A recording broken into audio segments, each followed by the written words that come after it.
వీక్షకులందరికీ నమస్కారం.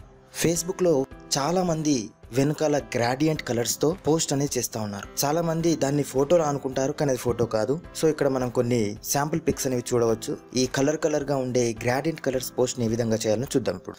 సో ఇది మనకి లేటెస్ట్ గా కొత్తగా వచ్చిన ఆప్షన్ అనమాట. మనం ఇక్కడ ఫేస్బుక్ ఓపెన్ చేస్తున్నాను. ఈ ఆప్షన్ ఎనేబుల్ చేయడము డిసేబుల్ చేయడం అంటే ఏముండదు, పోస్ట్ చేస్తున్నప్పుడు మాత్రం వస్తుంది. అలాగే ఇప్పటి వరకు అయితే ఇది కేవలం iOS, Android లో మాత్రమే అందుబాటులో ఉంది. ఇక్కడ నా ఆండ్రాయిడ్ మొబైల్లో ఫేస్బుక్ ఓపెన్ చేశాను. ఏదైనా పోస్ట్ చేయడానికి నేను ఇక్కడ వాట్స్ ఆన్ యువర్ మైండ్ అనే దానిపై క్లిక్ చేశాను. సో ఇక్కడ చూస్తే వాట్స్ ఆన్ యువర్ మైండ్ అని చెప్పేసి ఏదైనా పోస్ట్ రాసుకోవడానికి మనకి ఒక బాక్స్ వచ్చింది. సో అందులో టైప్ చేస్తున్నాను, ఎందుకంటే కీబోర్డ్ ఎనేబుల్ అయితే నేను టైప్ చేసుకోవడానికి. కీబోర్డ్ అనేది ఎనేబుల్ అయింది. అలాగే different types of gradient colours అనేవి కనిపిస్తూ ఉన్నాయి. సో ఇందులో నేను ప్రస్తుతానికి ఏదైనా ఒకటి ఎంచుకుంటున్నాను. సో మీరు ఇక్కడ చూడవచ్చు, వెనకాలంతా బ్యాక్గ్రౌండ్ అనేది మారిపోయింది. అలాగే టెక్స్ట్ అనేది కొంచెం బిగ్ సైజ్ లో వచ్చి టెక్స్ట్ బాక్స్ అని కనిపిస్తుంది. సో ఇలా మనకి నచ్చిన కలర్లు అనేది మనం ఇక్కడ ఎంచుకోవచ్చు. ఇప్పటి వరకు అందుబాటులో ఉన్న కలర్స్ ఇవి మాత్రమే. ఇంకా ఫ్యూచర్లో చాలా కలర్స్ వచ్చే అవకాశం ఉందని చెప్పవచ్చు.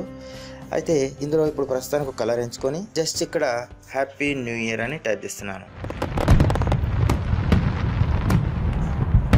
సో ఇక్కడ చూడండి, పెద్ద అక్షరాలతో వెనకాల బ్యాక్గ్రౌండ్ కలర్తో మనకి టెక్స్ట్ అనేది కనిపిస్తూ ఉంది. సో జస్ట్ ఇప్పుడు దీన్ని పోస్ట్ చేస్తున్నాను.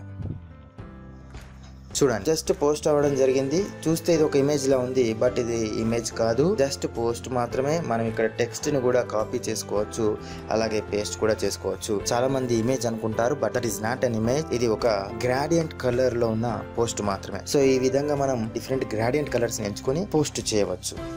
So thank you for watching this video. ఇలాంటి మరిన్ని ఫేస్బుక్ సంబంధించిన వివరాల కోసం నా యూట్యూబ్ ఛానల్ని సబ్స్క్రైబ్ చేసుకోండి. అలాగే మరింత సమాచారం కోసం నా వెబ్సైట్ arcadetechnics.com ని విజిట్ చేస్తూనే ఉండండి. Thank you friends.